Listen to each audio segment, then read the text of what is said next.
성경에는 종종 신앙생활을 달리기 경주에 비교합니다. 로마에서는 고대 시대 때부터 올림픽이 열렸고 마라톤 같은 장거리 경주가 있었습니다. 그런데 수십 킬로미터의 장거리 경주를 하다 보면 반드시 중간에 고비를 만나게 됩니다. 오르막길, 또 비탈길을 만나기도 하고, 그리고 신체적인 한계에 부딪히기도 합니다. 이런 장애물을 극복해야 완주도 할 수 있고 또 우승을 기대할 수 있습니다. 바울도 신앙생활은 이와 같은 이치라고 생각했습니다. 고린도전서 9장 24절 말씀 볼까요? 다 같이 시작. 운동장에서 다름질하는 자들이 달릴지라도 오직 상을 받는 사람은 한 사람인 줄을 너희가 알지 못하느냐. 너희도 상을 받도록 이와 같이 다름질하라. 신앙을 운동장에서 다름질하는 달리기 경주에 비교해서 이제 상을 받을 수 있도록 이것은 의의 면류관, 생명의 면류관이죠. 마지막에 하나님께서 주시는 상을 받도록 최선을 다해서 달려가라, 다름질하라, 그렇게 말하고 있습니다. 대부분의 운동 경기는 서로 겨루어 힘과 기술의 우열을 가리는 방식으로 진행이 됩니다. 팀 경기는 그렇게 하죠. 그런데 달리기는 정해진 코스를 따라 목표 지점에 먼저 도달하는 선수가 승자가 됩니다. 달리기의 특징은 오직 혼자의 힘으로 경기를 치르게 됩니다. 물론 달리기 중에 계주라는 종목도 있긴 하지만 대체적으로 달리기는 혼자의 힘으로 경기를 치릅니다. 그래서 마라톤처럼 긴 구간을 달려 한 경우에는 자기 자신과의 치열한 싸움이 불가피합니다. 마라톤 같은 경우는 장거리잖아요. 그 경기를 완주하기 위해서 무엇보다 치열한 자기 자신과의 싸움이 필요하다는 것입니다. 내적인 갈등도 있고 또 육체적인 피로도 있고, 과연 내가 끝까지 완주할 수 있을 것인가, 이런 이 회의감도 들 것입니다. 이런 것들과 맞서 싸워야 하는 것이죠. 끝까지 목표를 바라보며 집중력을 잃지 않고 달려가야 목표 지점에 골이 날 수 있습니다. 이런 이유로 신앙생활이 달리기의 비유가 되는 것입니다. 오늘 본문에서도 히브리서 기자는 신앙의 분투를 우리가 달려야 할 달리기 경주라고 표현하고 있습니다. 그리고 이 경주에서 이미 승리를 거둔 수많은 증인들이 있다고 합니다. 있다고 알려줍니다. 믿음은 달리기 경주인데, 달리기 경주는 이게 정말 인생을 건 달리기 경주잖아요. 하나님 앞에 서는 그 순간, 그때 결정이 되지 않습니까? 결과가. 그렇게 달려서 승리한 많은 사람들이 있다. 그런 증인들이 있다고 알려주고 있습니다. 이 증인들은 신앙의 경주에서 승리하는 방법, 어떻게 하면 이 신앙의 경주에서 승리할 수 있을까? 그 승리의 방법을 가르쳐주고 있습니다. 본문을 통해 신앙의 경주에서 승리할 수 있는 길, 승리할 수 있는 방법에 배우며 은혜를 나누고자 합니다. 오늘 우리가 읽은 본문 앞에, 본문이 12장인데 우리 11장이죠. 이 11장에는 믿음의 경주에서 승리한 수많은 증인들이 나옵니다. 믿음의 선진들의 이름이 쭉 열거되어 있습니다. 아벨, 에녹, 노아, 아브라함, 사라, 이삭, 모세, 라합 등 일일이 이름을 거명합니다. 이 사람들은 믿음의 경주에서 승리한 인물들입니다. 히브리서 기자는 이 사람들을 증인이라고 말합니다. 증인, 어떤 증인이에요? 믿음의 경주에서 승리한 사람들. 오늘 본문 1절에 보면, 1절 함께 보겠습니다. 다 같이 시작. 이러므로 우리에게 구름같이 둘러싼 허다한 증인들이 있으니 모든 무거운 것과 얽매이기 쉬운 죄를 벗어버리고 인내로서 우리 앞에 당한 경주를 하며 1절은 이렇게 시작합니다. 이러므로 우리에게 구름같이 둘러싼 허다한 증인들이 있으니 우리에게 구름같이 둘러싼 허다한 증인들이 있다는 것입니다. 그러니까 믿음의 경주에서 이미 승리한 수많은 증인들이 있다는 것입니다. 그 증인들이 뭐 같다는 거예요? 구름대 같다는 것입니다. 당시에는 원형 경기장이 있었어요. 이 구름대는 경기가 펼쳐지고 있는 거대한 원형 경기장에 이 스탠드를 가득 메운 관중들을 비유해서 표현한 것입니다. 본문은 여기에 이어 이들이 어떻게 믿음의 경주에서 승리했는지를 알려줍니다. 이 수많은 사람들이, 이 수많은 믿음의 구름대와 같은 믿음의 선진들이 어떻게 믿음의 경주에서 승리했는가, 그 방법을 가르쳐주고 있습니다. 그 첫 번째 비결은 벗어나야 할 것이 있었다는 거예요. 벗어나야 할 것. 고대 헬라 지역에는 운동 경기가 성행하였고 이 운동장에서 다름질하는 선수들은 옷을 다 벗고 달렸다고 해요. 예, 옷을 다 벗고, 옷을 하나도 입지 않고 달렸다는 것입니다. 왜 그렇게 달렸겠어요? 빨리 달리기 위해서, 몸을 가볍게 하고 빨리 달리기 위해서 그렇게 한 거죠. 그래서 당시 경기장에는 여성들의 출입을 제한했다고 합니다. 다 그냥 알몸으로 달렸으니까. 남보다 더 빨리 달리기 위해서 입은 옷의 무게를 가능한 한 줄여야 하는 것은 상식입니다. 믿음의 경주에도 그런 요소가 있다는 것입니다. 우리가 믿음의 경주를 잘하기 위해서는 무거운 것과 얽매이기 쉬운 죄를 벗어버려야 한다는 것입니다. 여기서 무거운 것은 짐, 그리고 또 방해물을 의미합니다. 짐을 짊어지고는 빨리 달릴 수 없습니다. 앞을 가로막는 장애물도 달리기에는 방해가 됩니다. 성도들이 신앙 경주를 하면서 벗어버려야 할 것이 무엇일까요? 여러분들이 믿음의 경주를 하면서 벗어버려야 할 것이 무엇이라고 생각하십니까? 그것은 의심이라든지 교만이라든지 또 나태함입니다. 믿음의 경주는 최후 승리에 대한 확신이 없으면 완주하기 어렵습니다. 믿음의 경주는 무엇을 가지고 해야 돼요? 내가 끝까지 완주할 수 있다. 마지막 승리에 대한 확신을 가지고 경주에 임해야 한다는 것입니다. 왜냐하면 이 신앙의 경주는 반드시 어려움이 있어요. 난관이 있어요. 장애물이 있어요. 그때 어떤 생각이 들어요? 포기하고 싶잖아요. 주저앉고 싶잖아요. 그런데 승리에 대한 확신, 반드시 하나님께서 이 경기에서, 이 믿음의 경기에서 승리하게 하신다. 이런 확신이 없으면 난관, 어려움을 이겨내기 어렵다는 것입니다. 우리가 또 일반 경기를 보면 반드시 뭐가 있어요? 감독이 있습니다. 또 코치도 있습니다. 이 선수들이 경기를 잘하기 위해서는 감독의 지시에 따라야 돼요. 코치의 지식에 따라야 돼요. 그렇다면 우리가 하는 믿음의 경기의 감독은 누구입니까? 우리가 하는 믿음의 경기의 코치가 있다면 그 코치는 누구입니까? 바로 하나님이십니다. 하나님이 우리의 경기의 감독이십니다. 감독의 말을 잘 들으면, 감독의 지시를 잘 따르면 이 경기에서 승리할 수 있는 거예요. 우리가 하나님 말씀대로만 하면 이 믿음의 경기에서 승리하는 거예요. 그런데 누가 하나님 말씀을 잘 안 들어요? 교만한 사람이 하나님 말씀을 잘 듣지 않습니다. 그리고 이 선수는 목표 지점에 이르기까지 절대로 신앙의 경주에서는 방심해서는 안 됩니다.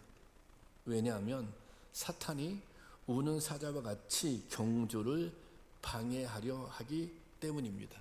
지속적으로 사탄은 정말 우는 사자와 같이, 먹이를 찾는 굶주린 사자와 같이 성도가 믿음의 경기를 완주하지 못하도록 방해를 하기 때문입니다. 그리고 얽매이기 쉬운 죄도 벗어버려야 합니다. 이 얽매기 쉬운 죄는 성도들을 함정에 빠뜨리는 유혹입니다. 함정에 빠뜨리는 유혹이라고 하는 것은 이제 경주를 방해하고 그 다음에 그릇된 길로 가게 한다는 것입니다. 다시 말하자면 유혹은 성도들로 하여금 정해진 길에서 엇나가게 합니다. 그러니까 달리긴 달려도 엇나가면 최종 목적지에 도달할 수 없지 않습니까? 신앙의 경주는 어떻게 가도 목표 지점에만 도달하면 되는 것이 아닙니다. 바른 신앙의 길을 따라 정해진 목표에 도달해야 승리가 인정됩니다. 경기에 비유하자면 경기할 때 반칙해서는 안 되잖아요. 어떤 선수는 경기에서 이겼어요. 근데 끝나고 나서 경기 중간에 무슨 그런 느림 화면 같은 거나 무슨 약물을 복용했다든지 그래서 그 우승이 취소되는 경우도 있지 않습니까? 믿음의 경기도 반칙해서는 안 된다는 거예요. 왜냐하면 믿음의 경기는 결과도 중요하지만 무엇도 중요해요? 과정 또한 중요하기 때문입니다. 그리고 신앙의 경주에 임하는 중요한 자세는 인내입니다. 본문에서 인내의 뜻, 원어가 가지고 있는 인내의 의미는 막연히 참는 데 있지 않습니다. 여기서 인내라고 하는 것은 끝까지 자기의 입장을 지킨다 그런 뜻이에요. 끝까지 흔들리지 않고 내가 가지고 있는 믿음을 지킨다. 그리고 흔들리지 않고 확고부동하게 자리를 지킨다. 이런 뜻을 가지고 있습니다. 그러니까 오늘 본문에서 말씀하고 있는 인내는 어려움을 극복해 나가는 힘, 그것이 인내라고 하는 것입니다. 여러분, 우리가 신앙의 경주에서 승리하기 위해서는 무거운 짐들을 벗어버려야 합니다. 믿음의 경주에 이탈하게 하는 유혹도 이겨내야 합니다. 그리고 인내로서 모든 장애물들을 극복하고 승리할 수 있기를 주님의 이름으로 축원합니다. 그리고 신앙의 승리의 또 하나의 비결은 오늘 설교 제목처럼 예수님을, 예수 그리스도를 바라보아야 한다는 것입니다. 오늘 본문 세번역 2절 한번 올려놨는데 보겠습니다. 시작. 믿음의 창시자요 완성자이신 예수를 바라보 그는 자기 앞에서 놓여있는 기쁨을 부끄러움을 마음에 두지 않으시고 십자가를 참으셨습니다. 그리하여 그는 하나님의 보좌 오른쪽에 앉으셨습니다. 여기 이 본문 말씀은 세번역의 본문 말씀은 이렇게 시작돼요. 믿음의 창시자요 완성자이신 예수를 바라보라. 그냥 예수를 바라보라. 그냥 예수를 바라봅시다가 아니라 믿음의 창시자이고 믿음의 완성자인 예수님을 바라보라는 것입니다. 이게 무슨 말입니까? 이것은 예수님께서 십자가를 지시고 우리의 구원자가 되셨습니다. 우리는 그걸 믿잖아요. 이것이 신앙의 시작점입니다. 그리고 주님께서는 장차 심판주로 다시 오실 것입니다. 그래서 믿음의 완성자가 되는 것입니다. 그러니까 믿음의 시작과 완성이 주님께 있습니다. 그러니 그 주님만 바라보고 가는 것입니다. 여러분, 신앙의 길을 제대로 가려면 방향을 잃지 않아야 합니다. 십자가의 주님을 바라보아야 합니다. 그래야 방향을 잃지 않고 바르게 갈 수 있습니다. 이 본문에서 바라보라 이 말씀은 계속해서 주목하라는 의미가 담겨 있습니다. 한 번만 바라보고 끝나는 것이 아니라 계속해서 주목하라. 이 주목한다는 것은 한눈 팔지 않고 시선을 고정한다는 것입니다. 여러분 설교 시간 내내 저에게 시선을 고정하고 말씀 듣는 분들이 있어요. 시선을 고정. 주님께 시선을 고정하고 한눈 팔지 않고 바라보아야 목적지까지 도달할 수 있다는 것입니다. 잠시라도 한눈을 팔지 않고 예수님께 시선을 고정시켜야 하는 것입니다. 세상에는 주님께로부터 우리의 시선을 분산시키는 일들이 많이 있습니다. 우리가 주님께 시선을 고정시키려고 해요. 그런데 이 시선을 분산시키는 일들이 있습니다. 여러분들이 말씀을 들으면서 그런 결심을 하고 내가 설교 말씀을 잘 들어야지. 목사님께 내가 시선을 고정시켜야지. 그리고 한번 말씀을 들어봐야지. 그런데 때로는 이 시선을 분산시키는 것들이 있어요. 누가 옆에서 막 휴대폰을 보고 있다든지, 옆에 있는 분이 너무 그냥 이 예배를 드리는 자세가 너무 안 좋은 거예요. 그러면 그것에 시선을 빠뜨기도 합니다. 그러니까 우리가 이 주님께 시선을 집중해야 되는데 그 분산시키는 일들이 있습니다. 그것은 욕심일 수도 있고 또 세상 즐거움일 수도 있고 다양한 시험들일 수도 있습니다. 이런 장애물들을 극복하고 계속해서 주님께 시선을 집중할 수 있어야 하는 것입니다. 그런 은혜가 있기를 바랍니다.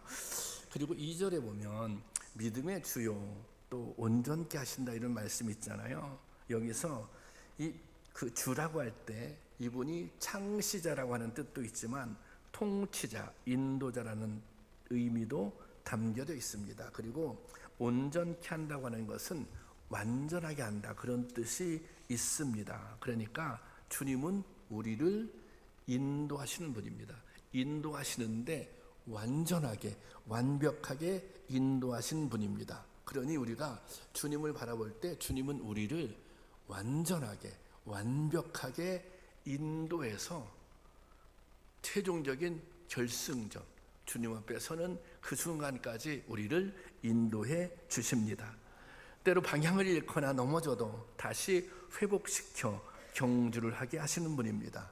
왜 그렇습니까? 우리를 완전하게 하시는 분이기 때문입니다. 그러므로 예수님만 바라보고 달려가는 성도들은 반드시 승리할 수 있는 것입니다. 우리가 바라보는 주님은 어떤 분입니까? 2절 말씀을 한번 다시 볼까요? 2절 말씀 다시 보겠습니다. 시작. 믿음의 주요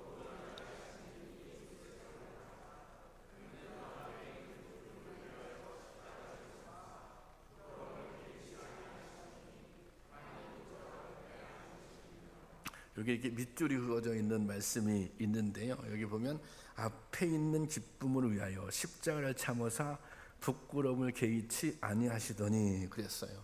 앞에 있는 기쁨은 무엇입니까? 내가 십자가에 못 박혀 죽게 되면 나는 지금 고통을 받지만 많은 사람들이 구원을 얻게 될 것이다 라고 하는 기쁨입니다. 예수님께서는 십자가의 고난이 고통스러웠지만 그런 기쁨을 생각하며 그 치욕스러운 십자가의 형벌을 아무렇지도 않게 받아들였다는 것입니다. 그래서 우리가 이게 경기를 하다가 이게 힘들고 어려운 순간들이 있잖아요. 낙심되는 순간들이 있잖아요. 그런 순간에 이 주님을 생각하라는 것입니다. 그러면 낙심하거나 지칠 일이 없다는 것입니다. 그것이 3절 말씀이에요. 3절 볼까요? 3절 다 같이 시작. 자기에 대한 죄인을 이러한 반항을 참아내신 분을 생각하십시오. 그러면 여러분들은 낙심하여 지치는 일이 없을 것입니다. 많은 사람들이 구원받을 그 일을 생각하면서 고통을 감내하신, 고통을 참아내신 주님을 생각한다면 우리가 낙심해서 지치는 일이 없을 것이다. 그렇게 말씀하고 있습니다. 여러분, 믿음의 경주를 하다가 낙심될 때가 있을 것입니다. 절망스러운 순간, 포기하고 싶은 순간, 그런 순간들 만날 수 있습니다. 그 순간 십자가의 주님을 바라볼 때 새로운 힘을 얻게 될 것입니다. 회복의 은혜를 경험하게 될 것입니다. 이런 은혜를 체험할 수 있기를 바랍니다. 여러분, 오늘 우리가 믿음의 경주를 하고 있는데, 우리가 신앙생활을 하고 있는데 우리의 시선을 집중하게 못하는 장애물은 무엇입니까? 여러분은 무엇이라고 생각하십니까? 사람입니까? 아니면 세상입니까? 저는 우리가 믿음의 경주를 하는 데 있어서 가장 큰 장애물은 사람이라고 생각합니다. 성도님들에게 자주 듣는 얘기 중에 하나가 교회 안에서 함께 신앙생활하는 성도들에게 상처를 받았다는 이야기를 듣습니다. 여러분들을 통해서 그런 이야기를 자주 듣곤 합니다. 여러분들은 무엇에 상처를 받습니까?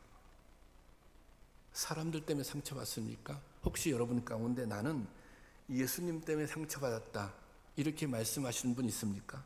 그런 분 있으십니까? 내가 예수님만 바라보며 살아가려고 했는데 예수님을 바라보다가 신앙생활에 회의를 느꼈다. 그런 분들 계십니까? 아마 그런 분들은 거의 없으실 것입니다. 대개 경우 사람들 때문에 상처를 받는 것입니다.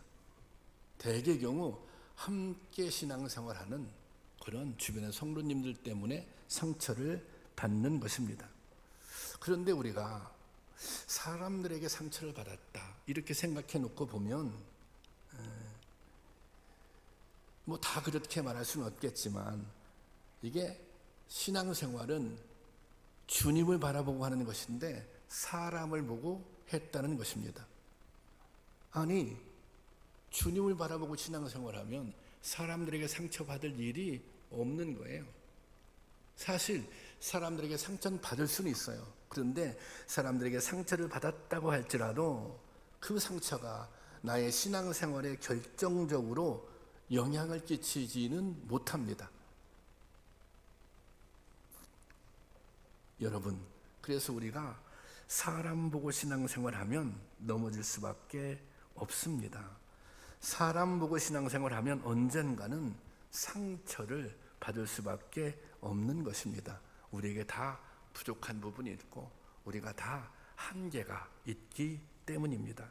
여러분, 주님만 바라보십시오. 또 시선을 주님께 고정시키십시오. 그분만이 우리를 바른 길로 인도하십니다. 오직 주님께 시선을 집중시킬 때 믿음의 경주에서 승리할 수 있습니다. 이런 결심이 우리 가운데 있기를 주님의 이름으로 축원합니다. 말씀드렸다시피 믿음의 길은 예수 그리스도를 바라보고 가는 길입니다. 그런데 사실은 우리가 사람도 중요합니다. 사람 보고 신앙생활하는 것은 아니지만 같이 신앙생활하는 사람도 중요합니다. 특히 누가 중요하냐? 앞서 믿음의 길을 가고 있는 사람의 모습이 중요한 것입니다. 우리는 하나님 보고 예수님 믿지 사람 보고 예수님 믿느냐 이런 말을 하기도 하고 듣기도 합니다. 맞는 말입니다. 또 지금 그렇게 제가 말씀드렸잖아요. 신앙생활은 하나님 바라보고 가는 것이다. 이게 맞는 말이에요. 하나님 보고 신앙생활하지 사람 보고 예수 믿느냐. 그런데 맞는 말이지만 이 말에는 함정이 하나 있습니다. 이 말은 성도들이 가지고 있는 부족한 부분을 합리화시킬 수 있기 때문입니다. 저는 사람을 보고 교회에 간다는 말도 옳다고 생각합니다. 물론 정답은 하나님 보고 교회 간다 그것이 옳지만 사람 보고 교회 간다 이 말도 아주 틀린 말은 아닌 것입니다. 사실 하나님은 우리 눈에 보이는 분이 아닙니다. 예수님 이후로 그 어느 누구도 하나님을 본 사람은 없습니다. 예수님의 제자들조차 하나님을 본 적이 없습니다. 한 번은 예수님의 제자 빌립이 예수님께 나와서 제가 하나님을 보고 싶습니다. 하나님을 한번 볼 수 있게 해주십시오. 이렇게 예수님께 요청을 합니다. 요한복음 14장 8절 말씀입니다. 다 같이 시작. 빌립이 이르되 주 아버지 우리에게 보여주 그리하면 족하겠나이다. 정말 제가 아버지 볼 수 있으면 제대로 그리스도인 될 것 같아요. 제대로 제자가 될 것 같아요. 제대로 믿을 것 같아요. 이렇게 얘기하는 것입니다. 그러자 예수님께서 이렇게 대답하십니다. 14장 요한복음 14장 9절 그 다음 절 말씀에 다 같이 보겠습니다. 시작. 나를 본 자는 아버지를 보았거늘 어찌하여 아버지를 보이라 하느냐. 여기서 예수님께서 그렇게 말씀하세요. 나를 본 자는 이미 아버지를 보았다. 그런데 왜 또 아버지를 본다고 아버지를 보여달라고 하느냐. 우리가 볼 수 있는 것은 하나님을 믿는 믿음의 사람들입니다. 그들을 통해서 하나님이 어떤 분인지 알게 되는 것입니다. 예수님은 자신의 삶을 통해서 하나님을 보여주셨습니다. 그렇게 말씀하시잖아요. 나를 본 자가 하나님을 보았다. 예수님은 자신을 통해서 하나님을 보여주었습니다. 스데반은 순교를 통해서 하나님을 보여주었습니다. 초대교회 성도들은 섬김과 헌신을 통해서 하나님을 보여주셨습니다. 여러분, 신앙이란 이처럼 믿음의 사람들을 보고 배우는 것입니다. 그러므로 사람 보고 믿지 말고 하나님만 보라는 것은 먼저 믿은 자들의 책임을 무시하는 말입니다. 제 말은 앞서 믿음을 가진 사람이 중요하다는 것입니다. 먼저 하나님을 믿게 된 사람들, 그 사람들이 중요하다는 것입니다.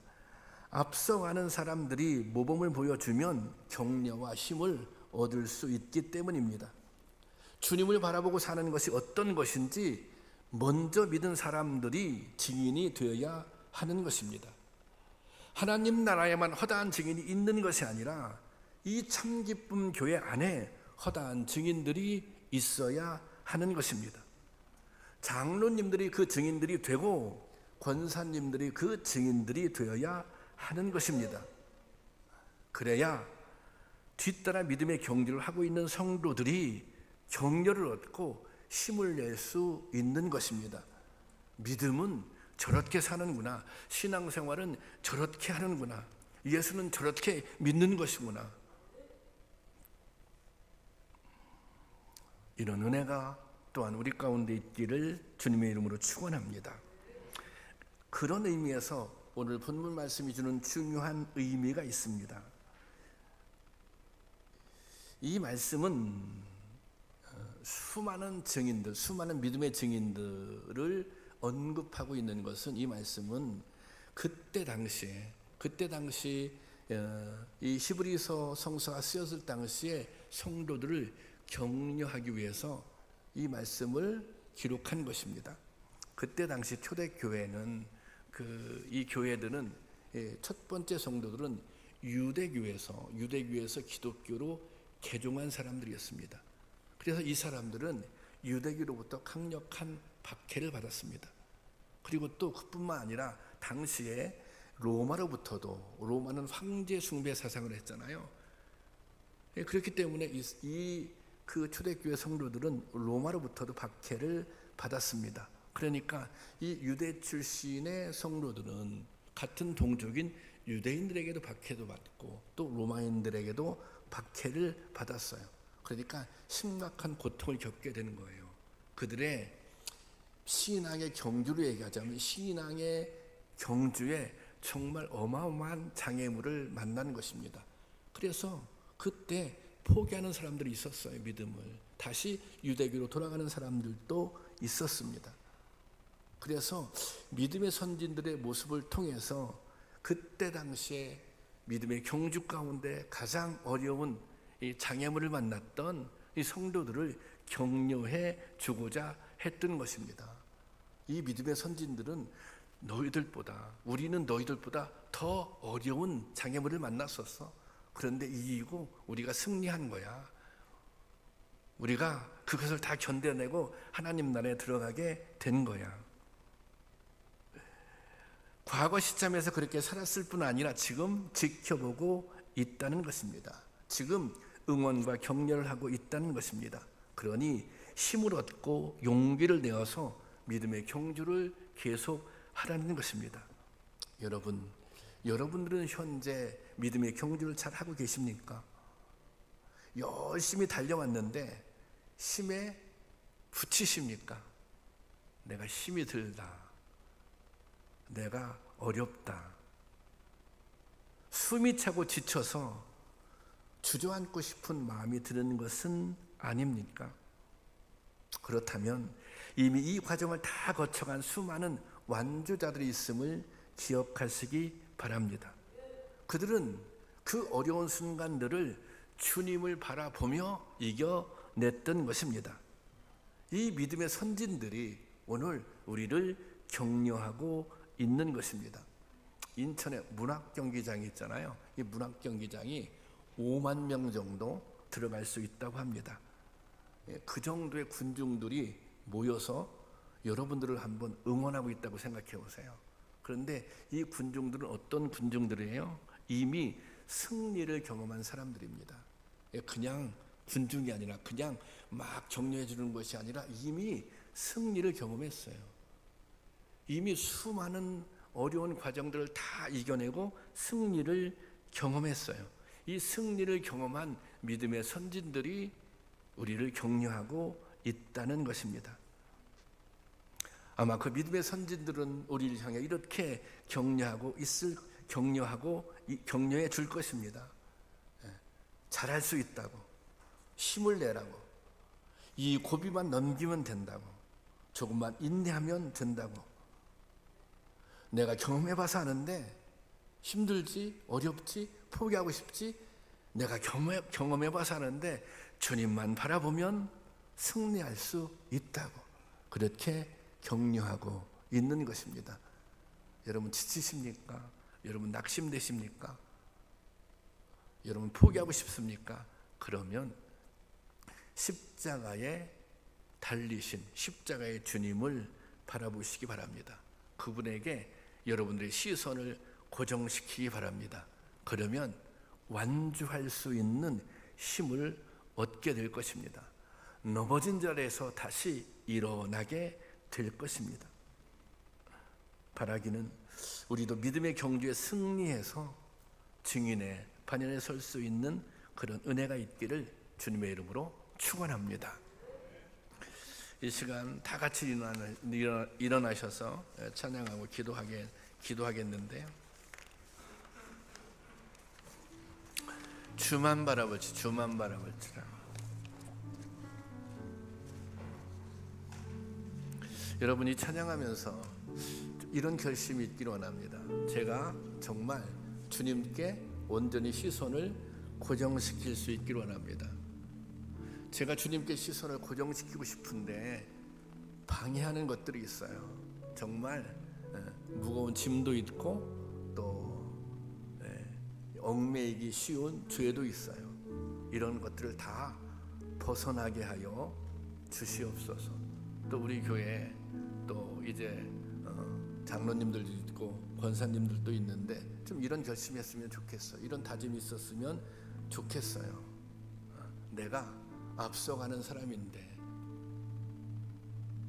내 모습이, 내 삶이 뒤에 따라오는 믿음의 사람들에게 힘이 되고 격려가 되었으면 좋겠다.